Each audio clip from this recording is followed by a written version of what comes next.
You better make sure there's enough parking for everyone.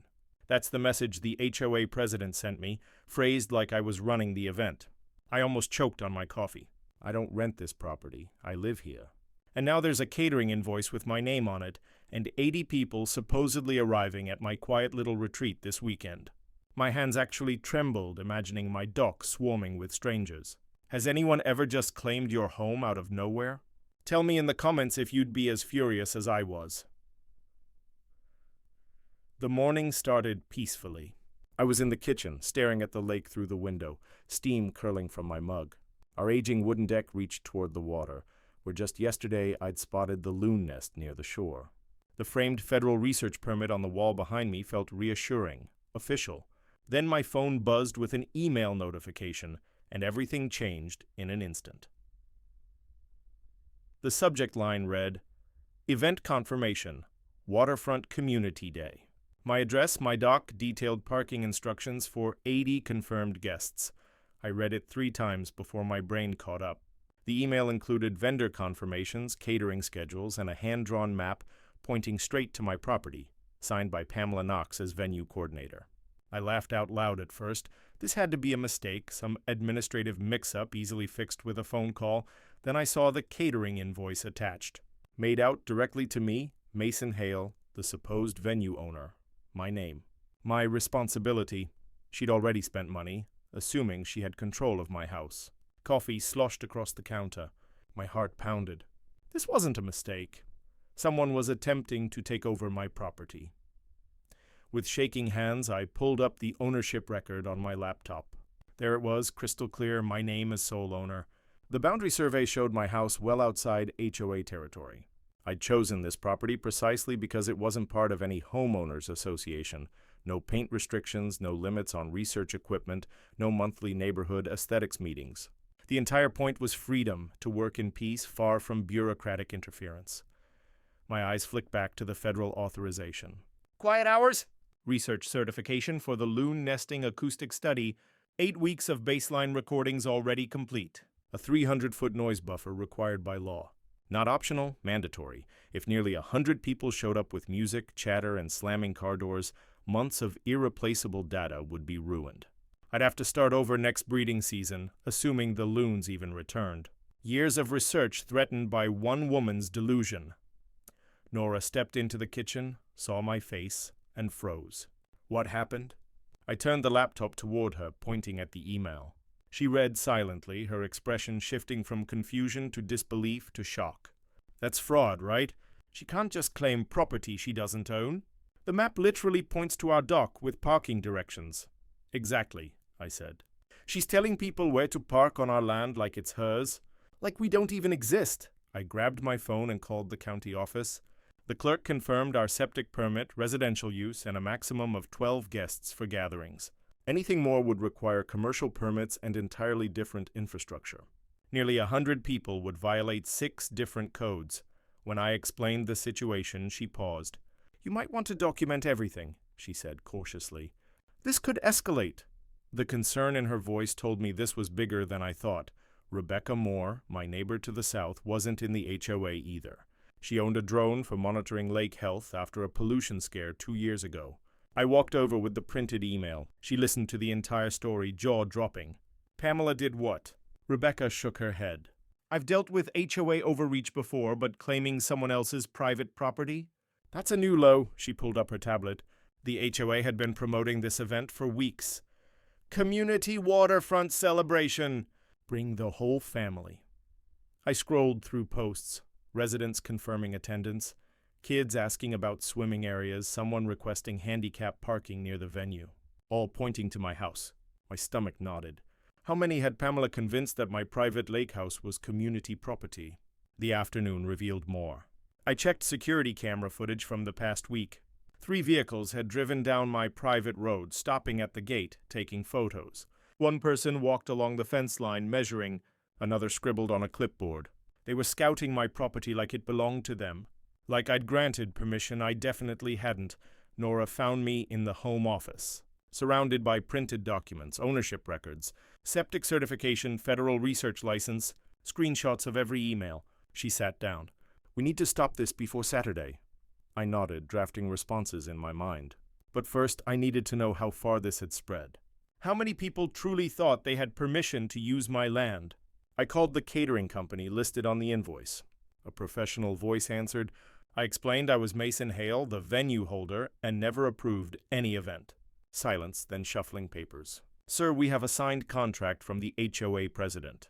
She provided your address and assured us permissions were secured. My stomach sank. How thoroughly she'd committed this fraud. I asked the total.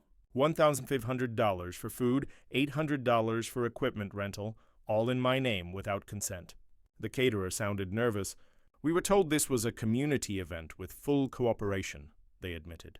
I guess that was false, I said flatly. Evening came, golden light over the lake. Normally calming, now I stood on the deck, imagining Saturday, nearly 100 people, music, children running, boats pulling up, all thinking they had permission, all lied to by someone claiming my property. The audacity was maddening. The loon's call echoed across the water, territorial, protective, exactly how I felt. This was no longer just property rights. This was protecting irreplaceable research, stopping someone who confused authority with ownership, drawing a line that shouldn't need drawing, proving some boundaries are inviolable, no matter their HOA ego. I pulled out my phone and drafted a new email. Subject, formal notice of trespass and fraud. Recipients, Pamela Knox, the HOA board, and the county sheriff's office. Every word mattered. Tomorrow that gate would be chained. Saturday would be very different from what nearly 100 people expected. Nora joined me with 2 glasses of wine. You're really doing this? I looked at the serene lake, the research gear on the shore, the home built for this work. Tonight that gate gets locked, I said. She nodded. Then let's make sure we do it right. We clinked glasses, silently preparing for what was coming. Thursday morning, I went to the hardware store for chains and padlocks. The store buzzed with contractors and homeowners. I was comparing locks when I heard Rebecca's voice. Excuse me, did you say the Hale place? I froze. A male voice answered, Yeah, big HOA setup Saturday. Nearly 100 guests catering, the works. My hands clenched the chain. Rebecca's reply was sharp. That's private property. The vendor laughed nervously. The president confirmed everything, even the buffet layout. Rebecca's tone turned icy. The owner is conducting federally protected wildlife research. No event is happening. I caught up with her in the parking lot. You heard that? I nodded. 3 suppliers in 2 days scouting my property. Systematic deception, she said. Pamela's telling every business she has clearance. I loaded my purchases, mind spinning. How many vendors had been duped? How many already committed resources? Back home, my phone buzzed. A neighbor still in HOA territory. Hey Mason, excited for Saturday.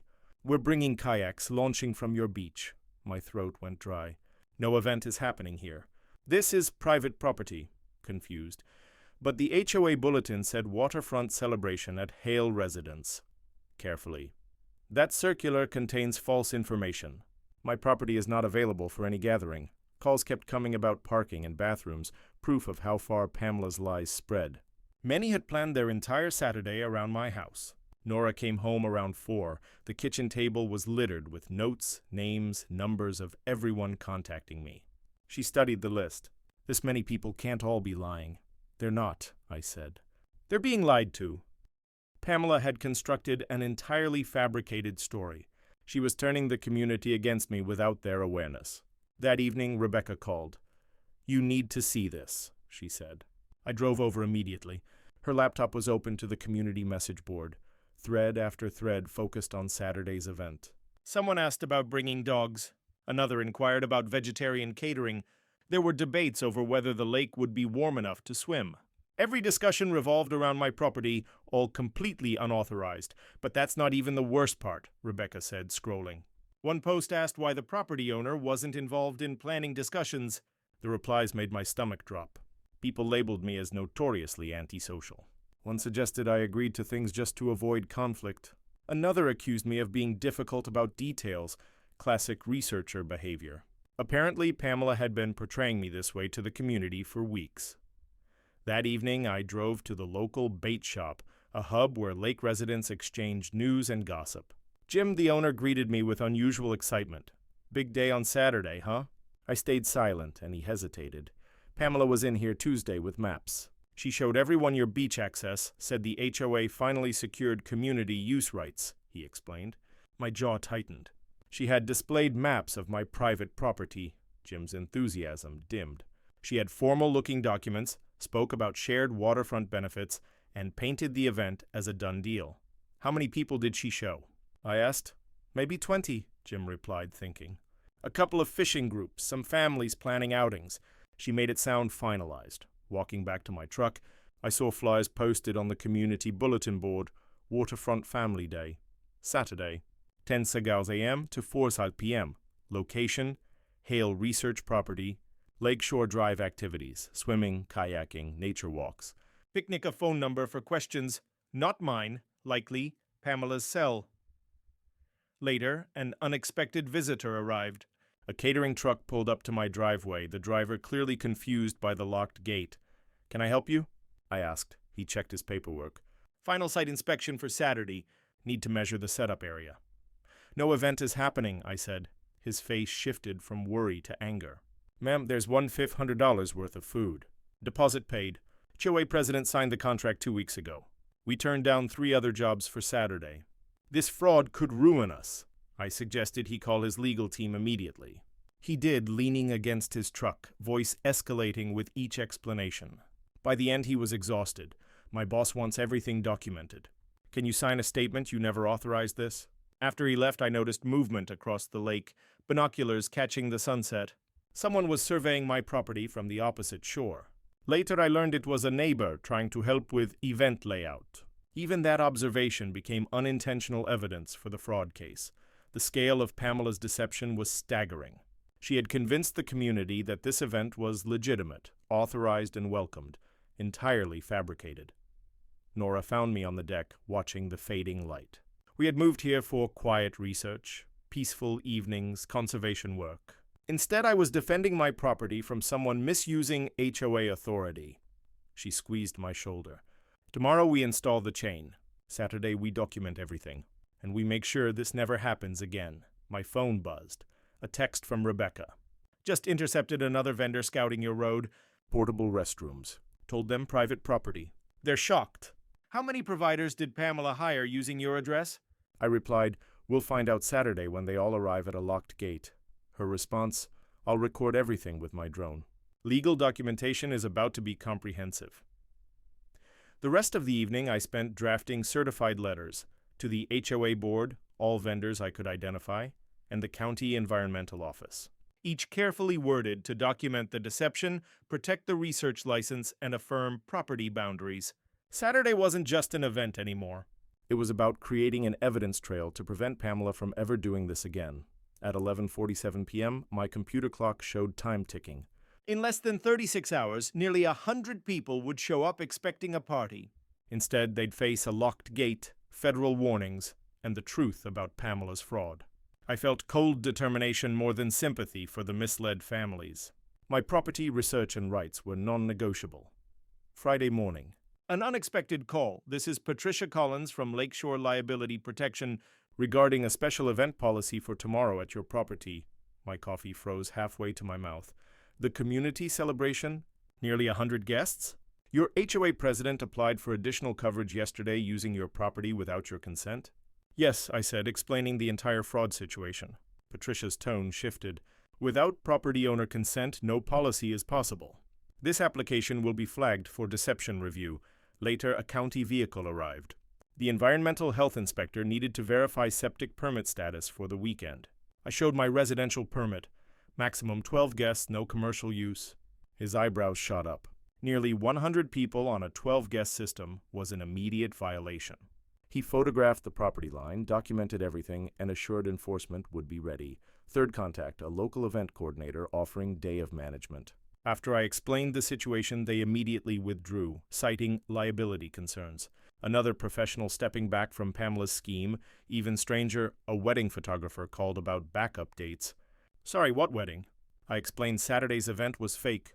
They had already been shown waterfront photos and told I was opening for community bookings. Pamela had started planning future events. Nora returned to find me surrounded by business cards and printouts, caterers, planners, insurance agents. An entire ecosystem built on land she didn't own, Rebecca called during dinner. Pamela is telling people you're charging the HOA for access. Community voted, but you're being difficult about accepting payment. She was spinning a story casting me as the villain for protecting my property. Certified mail arrived. A letter from the HOA attorney requesting property access confirmation, referencing fabricated easements and shared waterfront resources. No easements existed. Pamela had involved legal counsel based on lies. My attorney, Mason, listened in disbelief. This isn't just deception, it's conspiracy. Businesses misled, insurance scams attempted, legal counsel misused. Liability exposure is massive. Protect the research, property rights, and ensure she faces consequences, I said. Document everything tomorrow. Photos, videos, witness statements. When nearly 100 people arrive at a chained gate, the evidence is automatic. But be prepared, people don't handle public humiliation well. Evening, motion sensor cameras set. Printed permits in waterproof sleeves, statements for confused guests. Nora organizing water and info sheets. Nearly 100 families were about to confront lies. The county inspector called again. Any violation tomorrow triggers immediate enforcement. Federal research protections were clear. Solid support for my position. Twilight fell over the lake, perfect light for documentation. Tomorrow would prove whether property rights still mattered. Nora joined with 2 glasses of wine. I reflected on warnings, insurance alerts, environmental oversight, withdrawn planners, and attorney prep. Every professional confirmed I was doing the right thing. The chain sat ready, heavy, serious, undeniable. Dawn would secure the gate. Warnings posted. Boundaries enforced. Nearly 100 people would face reality. Confrontation was inevitable, but justice was within reach. Texts flooded in from unknown numbers. Is the Hale property event real? Count records list me as sole owner outside the HOA. People were questioning Pamela's story. Rebecca confirmed the chat boards were exploding with proof. Tax files, old housing listings, zoning charts, all showing my property was outside the HOA. Pamela's lie was unraveling. One mother discovered no contract existed with the caterer. Parents were angry and ready to confront Pamela. A fishing group posted photos of lawn devices and reminded neighbors of federal research protections. Photographer cancellations and HOA newsletter misinformation surfaced. I calmly confirmed fraud. Community verification crushed the event. An old HOA booklet showed my parcel outside boundaries, destroying Pamela's narrative. Registration plummeted from nearly 100 to the 50s. Posts from HOA Finance Committee members demanded explanations for funding deposits. Local business owners warned that vendors were being misled. The community shifted focus from defending Pamela to protecting the local economy. By 9 p.m., registrations dropped to 43, 37, 21. Each cancellation reflected verification, fact-checking, and informed decision-making. Fraud was collapsing organically. Pamela posted vague excuses about unforeseen circumstances and potential relocation. Comments tore her apart. Perfect weather, lies exposed, private property signs visible. The fishing group delivered the final blow. Historical access request denied due to federal protections. Cognitive dissonance hit. Parents realized they were nearly putting children on restricted land. Anger turned from deception to endangerment. A real estate agent posted comparative analyses, similar properties, market values, HOA status. My property's independence was clearly beneficial. Pamela's attempt to override private rights crumbled. Within 6 hours, registrations dropped from nearly 100 to 9, then 8, then 6. Citizens verified facts themselves, no lawyers needed. Final post, an HOA parent called an emergency meeting to review presidential conduct. Allegations of property fraud were being examined internally. Concerns about the association's liability demanded immediate attention. Even Pamela's own organization was turning against her.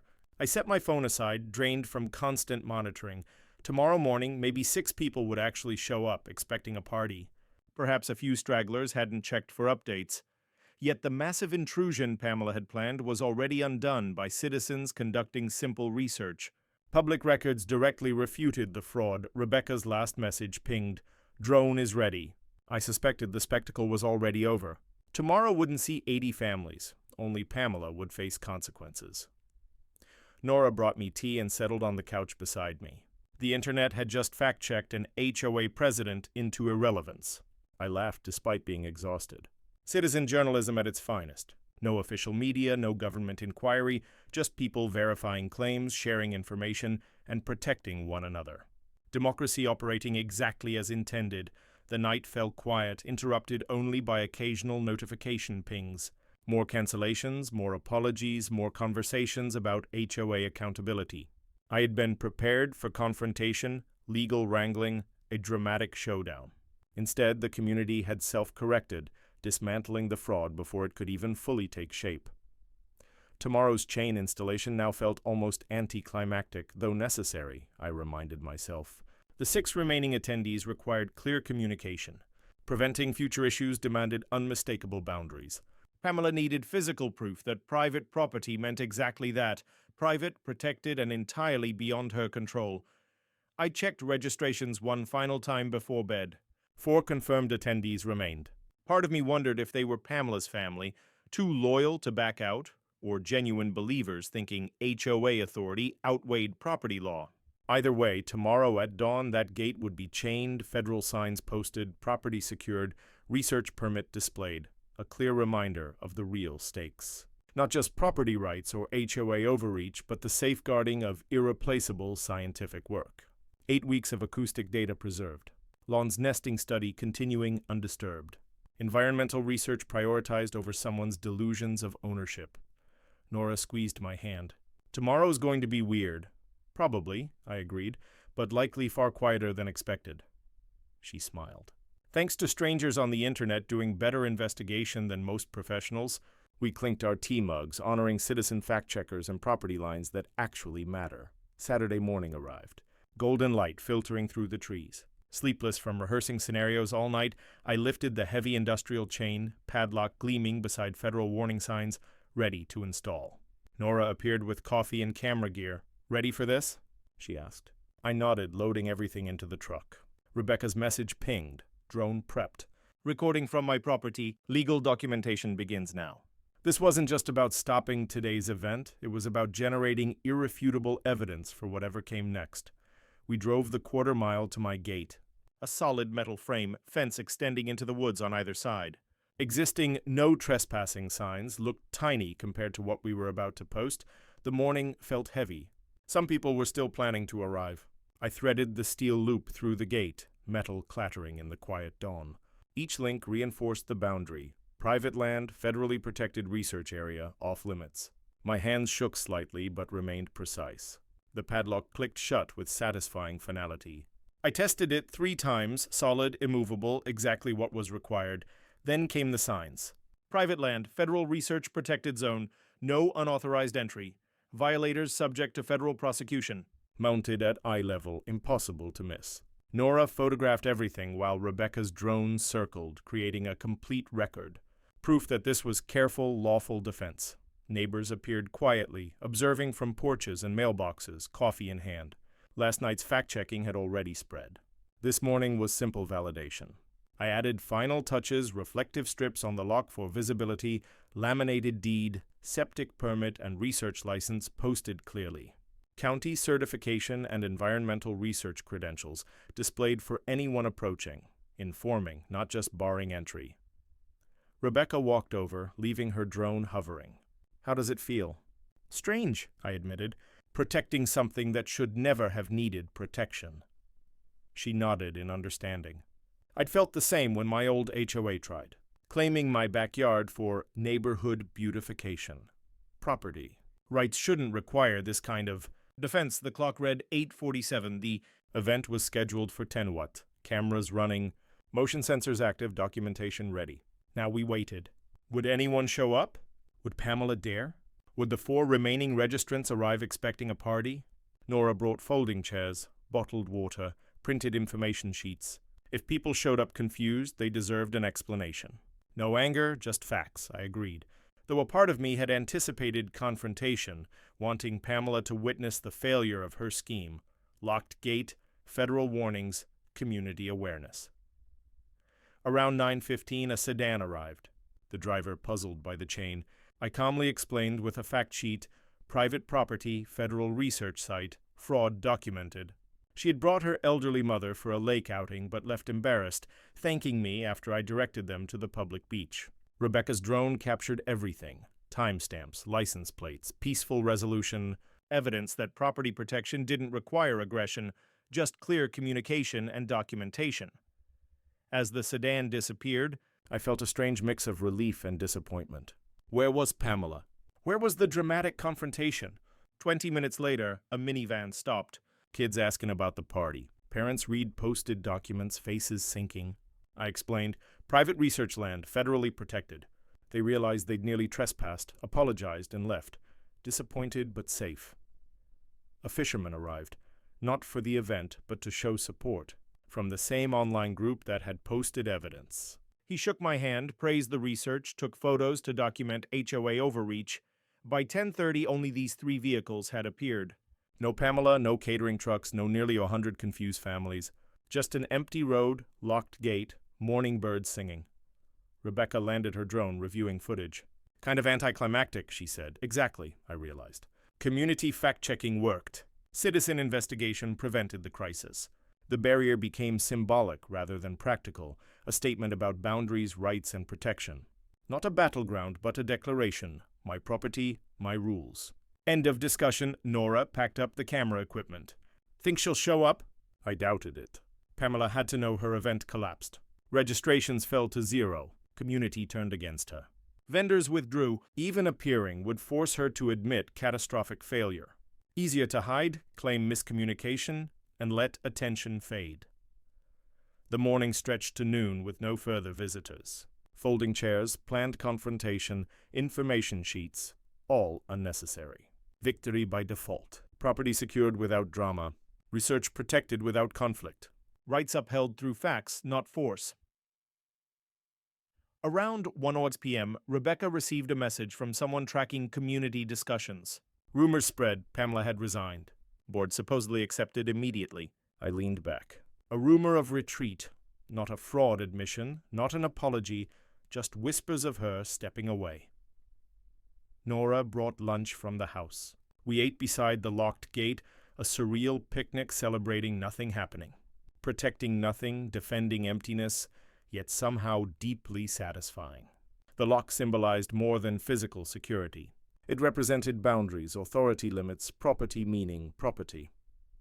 That afternoon I removed most temporary signs. The gates remained chained for now, but documentation became more permanent. Professional markers, research designation, private property, contact info for legitimate inquiries. Clear communication, not fortress. Rebecca's drone footage would be preserved, time-stamped evidence of peaceful resolution. Demonstration of property fraud collapsing under community scrutiny. Physical barriers protecting scientific work.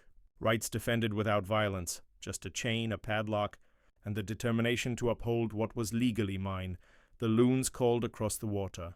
Territory markers echoing in the afternoon stillness. Nesting site undisturbed. 8 weeks of acoustic data preserved. Research continuing without interference. Environmental protection maintained. All because one property owner refused to let assumed authority become actual ownership. Nora squeezed my hand as we returned to the house. Worth it? Absolutely, I said. Not for drama, not for confrontation, but principle.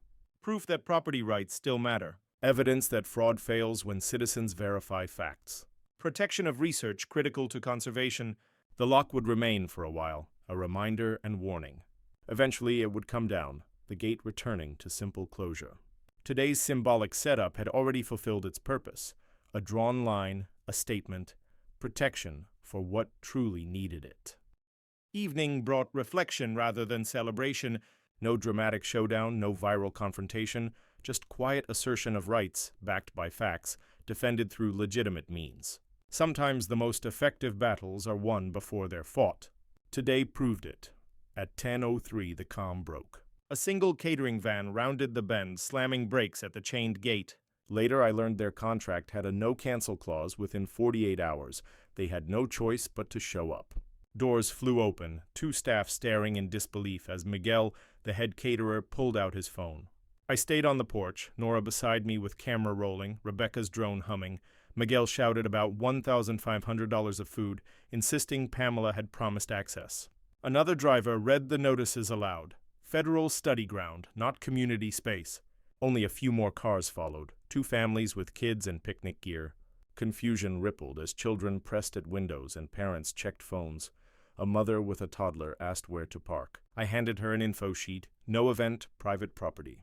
Miguel stormed up, waving a forged contract. I said flatly, I never signed anything. His face fell. They had turned down 3 other jobs, bought supplies, staffed for 80 guests. Behind him, his crew discussed legal options. One worker filmed everything. Evidence for the lawsuit. Only 4 cars were parked along the road. Families hesitated, unsure about unloading for a gathering that wasn't actually scheduled. A father guided his daughter, hoping to feed the ducks. I calmly explained the situation and directed them to the public beach. Ranger Laura arrived, asserting firmly that the area was restricted to 12 guests. With nearly 100 present, that would have been an immediate violation. She began photographing the scene and collecting statements. Miguel caught her attention. We need an official statement for our insurance claim. Laura nodded, retrieving her forms. The property owner had never granted permission. The HOA leader appeared to have acted fraudulently. The few families started calling friends who planned to attend, warning them not to come. Within minutes, traffic reversed, parents comforting disappointed children. One mother spoke up. Did anyone confirm this with the property owner? Silence followed. Everyone had blindly trusted HOA authority. An elderly man approached me, tipping his Marine veteran cap. I nodded. He extended his hand. Thank you for defending your property rights. Too many associations treat authority as ownership. Served 20 years protecting property rights. Good to see someone still does. Rebecca filmed from above. Traffic jams, confused families, official vehicles arriving. Proof of fraud and its consequences mounted. Disrupted community, business losses, disappointed families. The catering crew began turning back. Table rental vans struggled to maneuver as Miguel shouted instructions. Phones lit up with messages. Hallie never approved this. HOA lied. Sue the association. Backlash spread fast. One family lingered. Parents argued by their vehicle. The mother demanded accountability. The father just wanted to leave. 3 children sat in the car, frustration shifting to boredom. Eventually, the mother approached me. My kids practiced swimming all week for this. Do you understand their disappointment? I met her anger with calm facts. I understand your frustration, but it belongs directed at whoever lied about permission. She hesitated, then read the signs again. Environmental Protection Zone. We could have faced federal violations. That realization sank in for the remaining families. It wasn't just canceled fun. They'd been trespassing on research property and potentially violating environmental protections. One father voiced concern about arrests. Liability implications hit everyone at once. Laura issued official statements to anyone requesting one. Property access was never authorized. The HOA leader had overstepped authority. Several people took her card, mentioning lawyers. By 11:30, the last of the 4 cars turned back. Miguel remained in his van, presumably coordinating with lawyers, photographing the chained gate. Locked gate, federal signage, disappointed families, documented evidence for a pending lawsuit. Rebecca landed her drone, reviewing footage. This is going viral, she said. Community property fraud caused massive disruption. I shook my head. No media, just legal documentation. Evidence spoke for itself. By noon, silence returned. Birds called. Only tire tracks and dashed expectations remained. Nora brought lunch to the porch. That was harder than I expected. All those disappointed kids. I agreed but held my ground. Their disappointment came from lies, not my defense of property. Laura stopped by before leaving. Official statement for your records. Property rights clearly established. No owner violations. Multiple witnesses to attempted unauthorized event. County stands ready if court testimony is needed. Fraud like this is personal to us. Environmental research deserves protection. The afternoon brought unexpected messages. Local businesses thanked me for exposing HOA overreach.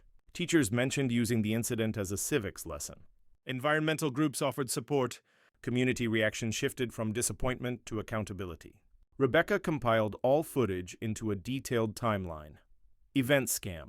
Promotion, vendor coordination, crowd arrival, confusion sequence, everything time-stamped and organized as a proof package for legal use. As evening approached, I adjusted the heavy chain for my own access but left it secured with federal signs intact. The message was clear, boundaries established. Nora found me by the lake at sunset. Worth the morning chaos? I considered.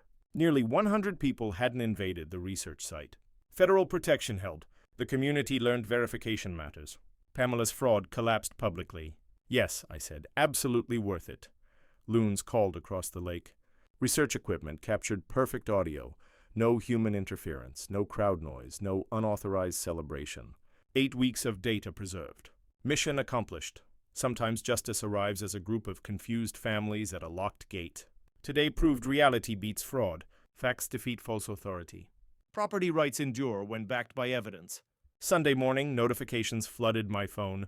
Screenshots, community discussions, vendor statements, social media posts documenting Pamela's spectacular failure. Rebecca forwarded the first batch at 7 a.m. You need to see this.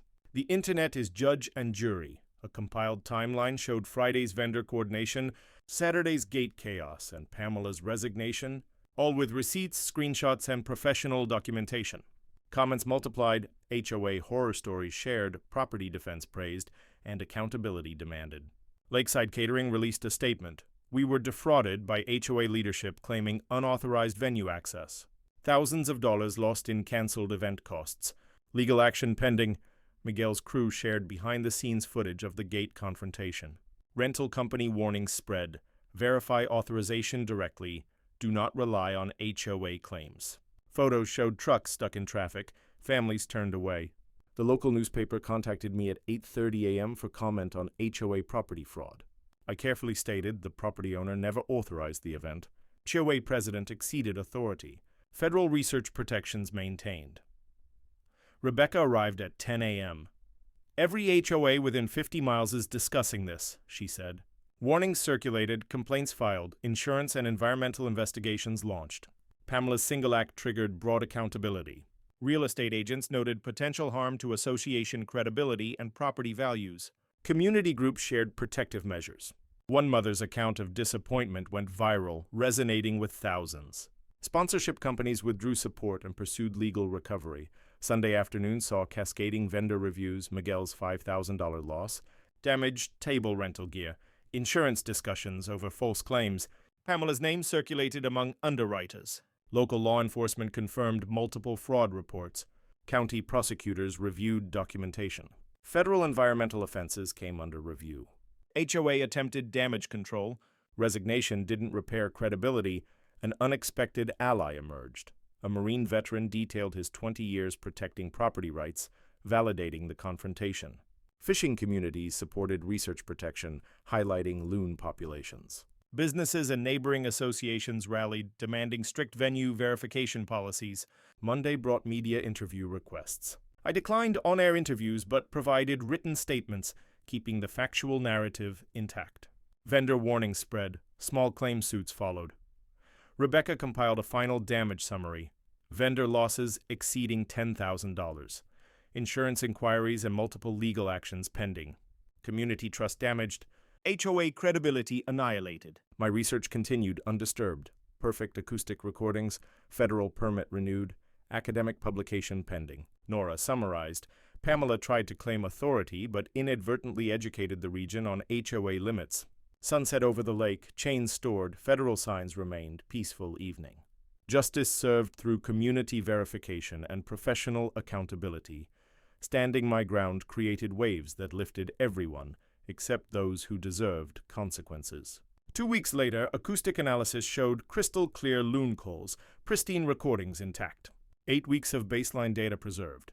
What could have been catastrophic became successful conservation documentation.